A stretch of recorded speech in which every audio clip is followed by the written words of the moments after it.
The Daily Brad Devotions. Today's reflection with Pastor Jeff Salamat, Eliscopides. Brad Jeff, sa iyong inspirasyon. Good morning. Good morning, Brad Ted. Alam mo naman kayo ni Chacha ang aking inspirasyon sa araw-araw. Good morning. Thank Naks you. naman, At kay thank Justice you. Tess Arcega, nakikinig din sa atin yan habang papunta sa kanyang trabaho. Justice, salamat po na marami sa inyo pong naipadala. Yan. Thank you you very po. much po. Okay, so Brad Jeff, go ahead. Pinag-uusapan po natin ang buhay ni Joshua. Nakatawid na po sila sa Jordan River kahapon. Ngayon po, mas matindi naman ang kakaharapin nila. Okay, kaharap nila yung bayang Jericho. Napapaligiran po ito na makapal at matatag na pader. According po sa mga biblical scholars, yung mga archaeologists na nakahukay po nung pader na to, yung mga remains, kaya daw dumaan ng karwahe sa ibabaw ng wall. Ganun po kalapad, kakapal. Paano mo tatalunin to, no? Pero ang weird po na instruction ng Diyos kay Joshua, ito na naman tayo sa trusting kay God. Ang instruction po ay ganire, okay? Magmarcha lang kayo once a day, palibutan nyo yung wall of Jericho. And then for 6 days, marcha kayo. On the 7th day, magmarcha ulit kayo. And then sumigaw kayo ng for God and for Joshua, yung pinakahuling ikot nyo ng ika-7th day. And then guguho daw ng kusa yung pader. Parang, kung ako si Joshua, walang sibat, walang pana, walang gyera mangyayari. Military-wise speaking, strategy-wise, logic-wise, walang sense ang utos ng Diyos para talunin ang Jericho. Pero sabi po kasi sa Isaiah 55:8, sinabi ng Panginoon, ang pag-iisip ko hindi katulad ng pag-iisip nyo. Ang pamamaraan ko hindi katulad ng pamamaraan nyo. In English po sabi ni God, my ways are higher than your ways. My thoughts are higher than your thoughts. Tanong po, bakit ba tayo nag-i-struggle minsan sumunod sa Diyos pag ang instruction doesn't make sense? Una po, God's instruction are not always explanation. Hindi po kailangan i-explain ni God fully kay Joshua, magmarcha kayo dahil may gagawin ako and all. No, He only revealed what to do. Magmarcha kayo 7 times, okay, for 7 days. So biblically speaking, God often command us without explanation because faith is tested not in clarity but in trust. Yung ating pong pananampalataya, okay, sumusunod tayo dahil hindi naiintindihan natin, kundi dahil nagtitiwala tayo sa Diyos. Parang yung cellphone nyo, nung binili nyo yan, ginamit nyo lang naman yan, hindi nyo naman inalam. Paano kaya nasesend yung text? Pag nag-Viber ka from here to New York, pag press mo ng send, na-receive agad nung kaibigan mo sa New York. Inaral mo ba kung paano nakarating doon? Yung scientific at technological background, paano nakarating doon? Hindi po. Ginamit lang natin, trusting na itong piece of gadget na to will do its part. Same thing with God. We don't have to fully know everything before we obey Him. Pangalawa po, obedience often looks foolish before it becomes fruitful. Pag marcha po sa paligid ng pader, mukhang kalokohan, illogical. Ini-imagine ko na, pinagtatawanan sila ng mga sundalo ng Jericho. Ano yung ginagawa nyo? Ikot kayo na ikot. Yan ba ang Diyos nyo? Ang alam lang, mag-ikot. Because obedience is sometimes a test of humility, not a test of strength. Magpapakumbaba ka ba sa Diyos na ipapakita mong mahina ka para maramdaman mo ang kanyang kalakasan?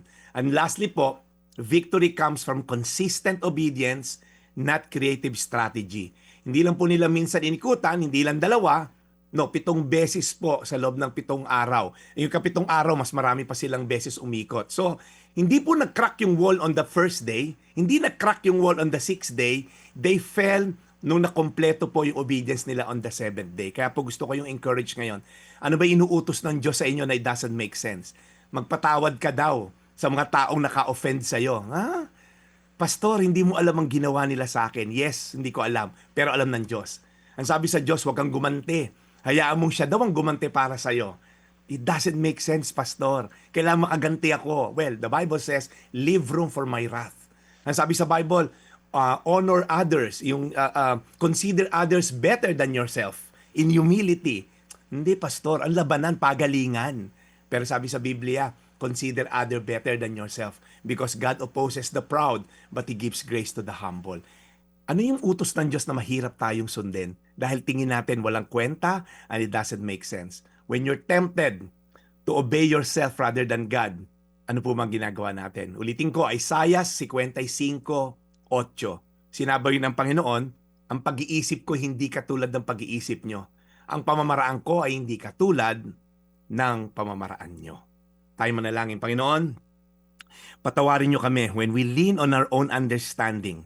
Ang sabi mo sa salita mo, in all our ways, i-acknowledge ka namin. So you will make our path straight. Kaya siguro nagkawindang-windang ang buhay namin, nagkawindang-windang ang bansa namin, nagkawindang-windang ang maraming politiko namin because they trusted in their own understanding. They trusted in self-preservation. They trusted on their own self. Kami rin, Lord, guilty rin naman kami sa ibang pamamaraan lang. Kaya, Lord, we repent and we ask that you shed light sa mga desisyon na gagawin namin na even if it doesn't make sense, Lord, even magmumukha kaming engo, tanga, magmumukha kaming mababaw, magmumukha kaming mahina, Lord, kung ito'y naaayon sa'yo, sundin lang namin pikit mata dahil that's where trust is. Because you alone, Lord God, can see our hearts. Tulungan mo kami, Lord God, magpakumbaba sa mga bagay na hindi namin kaya. In Jesus' name. Amen. Amen.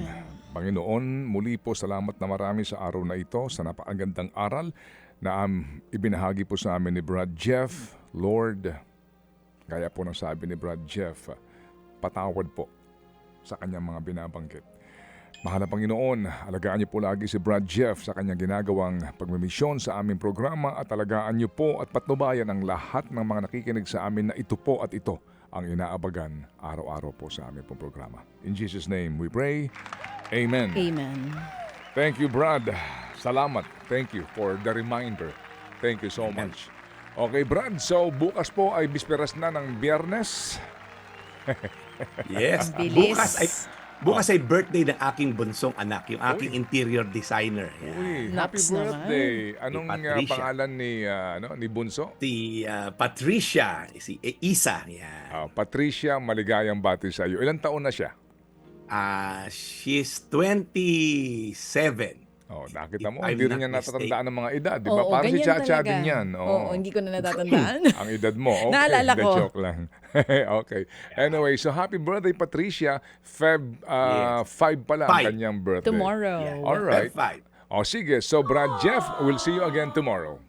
Maraming salamat, Brad Ted. Ito po yung Daily Brad, your daily dose of inspiration. And indeed, serving the people, Brad Jeff Eliscopides sa ating pong The Daily Brad. Mga kapatid, brothers and sisters, saan ka pa? Dito na tayo sa totoo.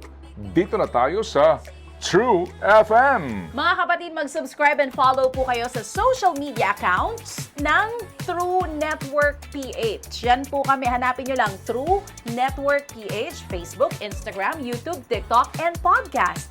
Mapa Apple or Spotify man yan, mahahanap nyo kami. Lahat ng mga napapanood at napapakinggan nyo po sa programa, nasa social media accounts namin yan. So, paano mga kapatid? See you sa social media! Dito tayo